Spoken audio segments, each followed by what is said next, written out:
नमस्कार मित्रों, हमारे चैनल भारतीय संस्कृति पर आप सभी का स्वागत है।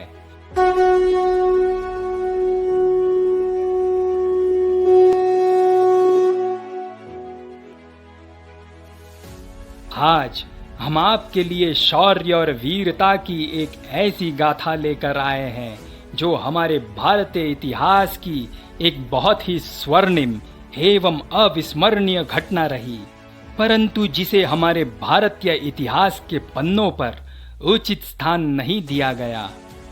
मित्रों, हम सभी ने अलाउद्दीन खिलजी के दिल्ली पर राज करने और भारत की एक से बढ़कर एक रियासत को ध्वस्त करने के किस्से तो बहुत सुने, परंतु क्या आपने उस क्रूर बर्बर आक्रांता अलाउद्दीन खिलजी को हराकर कैद में 3 महीने तक बंदी बनाकर रखने वाले भारत के वीर सपूत भारत सम्राट पृथ्वीराज चौहान जी के वंशज एवं राजपूताना के रणथंबोर के राजा हमीर सिंह जी के बारे में क्या आपने कभी सुना या पढ़ा है? आइए, आज हम आपको इतिहास के पन्नों से गुम राजा हमीर सिंह जी के इतिहास से अवगत कराते हैं। आगे जाकर ये इतिहास में हटी हमीर के नाम से प्रसिद्ध हुए, जो अपने जीवन की आखिरी सांस तक कभी किसी के सामने नहीं झुके। राजस्थान में आज भी यह कहावत प्रसिद्ध है कि सिंह सुवत सतपुरुष वचन कदली फले इक बार, तिरिया तेल हमीर हठ चढ़े न दूजी बार। अर्थात सिंह एक बार ही संतान को जन्म देता है, सज्जन लोग बात को एक बार ही कहते हैं, केला एक ही बार फलता है, स्त्री को एक ही बार तेल एवं उबटन लगाया जाता है, अर्थात उसका विवाह एक ही बार होता है। ऐसे ही राव हमीर का हठ है, वह जो ठानते हैं उस पर दोबारा कभी विचार नहीं करते। हटी हमीर वो मेवाड़ी शासक हैं जिन्होंने अलाउद्दीन खिलजी को 3 बार युद्ध में हराया और तीसरी बार जब हराया तो 3 महीने अपनी कैद में रखा था। इनका पूरा नाम राव हमीर देव चौहान था। इनके पिता का नाम राव जेत्र सिंह चौहान था। ये रणथंबोर के शासक थे। रणथंबोर को प्राचीन काल में रणत भवर कहा जाता था, जिसका अर्थ है रणभूमि का भवर।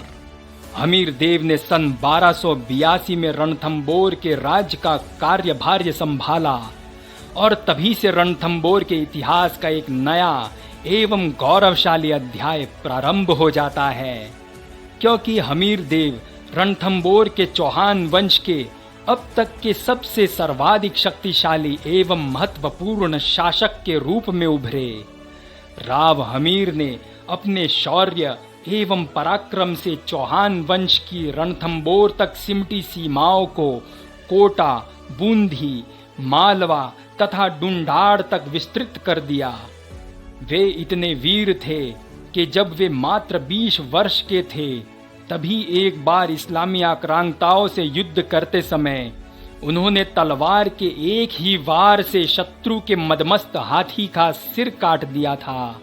और एक बार जब अलाउद्दीन की सेना से लड़ते समय वे अपने हाथी से नीचे उतरे और उनकी तलवार शत्रु को मारते वक्त युद्ध के बीच शत्रु के कवच में अटक गई, तब उन्होंने निहत्थे ही सामने आ रहे ऊंट सवार के ऊंट को मुक्के के एक ही प्रहार से धरती पर धराशाही कर दिया एवं ऊंट सवार को अपनी बाहों में दबाकर मारकर उसके हथियार से युद्ध लड़ा।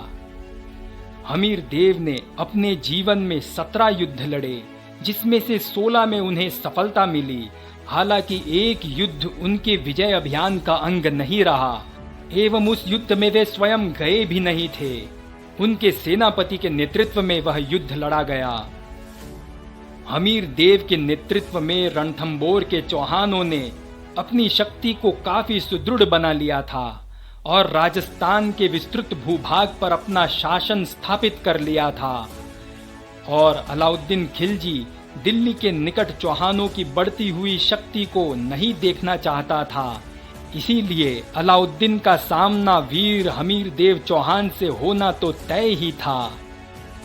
अलाउद्दीन की सेना ने सर्वप्रथम छानगढ़ पर आक्रमण किया। उनका यहाँ आसानी से अधिकार हो गया। छानगढ़ पर मुगलों ने अधिकार कर लिया है, यह समाचार सुनकर हमीर ने रणथंबोर से सेना भेजी। चौहान सेना ने मुगल सैनिकों को परास्त कर दिया। मुगल सेना पराजित होकर भाग गई एवं चौहानों ने उनका लूटा हुआ धन एवं शस्त्र लूट लिए। सन 1301 में अलाउद्दीन खिलजी ने दोबारा चौहानों पर आक्रमण किया। छानगढ़ में दोनों सेनाओं में भयंकर युद्ध हुआ। इस युद्ध में हमीर स्वयं नहीं गए थे। वीर चौहानों ने वीरतापूर्वक युद्ध किया, लेकिन विशाल मुगल सेना के सामने कब तक टिकते। अंत में अलाउद्दीन का छानगढ़ पर अधिकार हो गया। तत्पश्चात मुगल सेना रणथंबोर की तरफ बढ़ने लगी।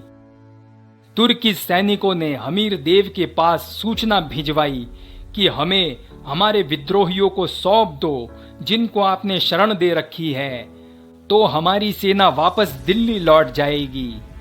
लेकिन हमीर देव अपने वचन पर दृढ़ थे। मुगल सेना का घेरा बहुत दिनों तक चलता रहा, लेकिन उनका रणथंबोर पर अधिकार नहीं हो सका। अलाउद्दीन ने राव हमीर के पास दोबारा दूत भेजा कि हमें विद्रोही सैनिकों को सौंप दो, हमारी सेना वापस दिल्ली लौट जाएगी। लेकिन हमीर देव हठपूर्वक उनके वचन पर दृढ़ रहे। बहुत दिनों तक मुगल सेना का घेरा चलता रहा और चौहान सेना मुकाबला करती रही।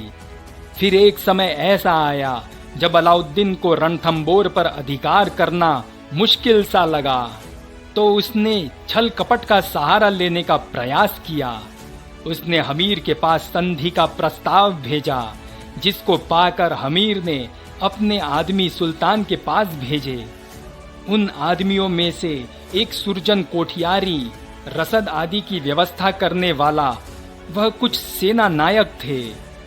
अलाउद्दीन ने उनको लोभ लालच देकर अपनी तरफ मिलाने का प्रयास किया और इनमें से कुछ लोग गुप्त रूप से अलाउद्दीन की तरफ हो गए एवं अलाउद्दीन को रणथंबोर की रसद और अनाज खाली होने की खबर दे दी, जिस पर दिल्ली लौटने का विचार कर चुके अलाउद्दीन ने लौटने का विचार बदलकर वहीं रुककर युद्ध करने का निश्चय किया।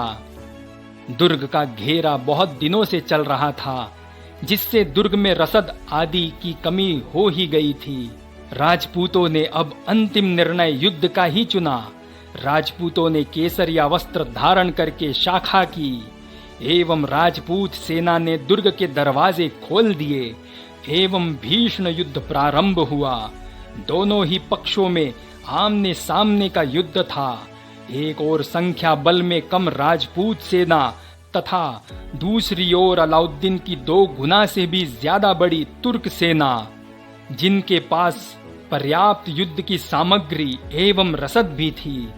परंतु वीर हमीर देव चौहान जी की अद्भुत रणनीति और युद्ध के समय सही नेतृत्व की वजह से एवं पराक्रमी चौहान योद्धाओं के रण कौशल की वजह से बहुत ही कम नुकसान के साथ अंत में राजपूतों की सेना विजयी हुई और हार चुकी अलाउद्दीन की सेना के बचे हुए सैनिक 8 दिशाओं में भागने लगे एवं खुद अलाउद्दीन भी अपनी जान बचाकर भागने के प्रयास में लग गया। परंतु तभी चौहान सेना के 2 सैनिकों की नजर भागते खिलजी पर पड़ गई और वे उसे धर दबोच कर वीर हमीर देव चौहान के चरणों में ला पटकते हैं। तब खिलजी को राणा ने हराने के बाद 3 महीने तक जेल में बंद रखा।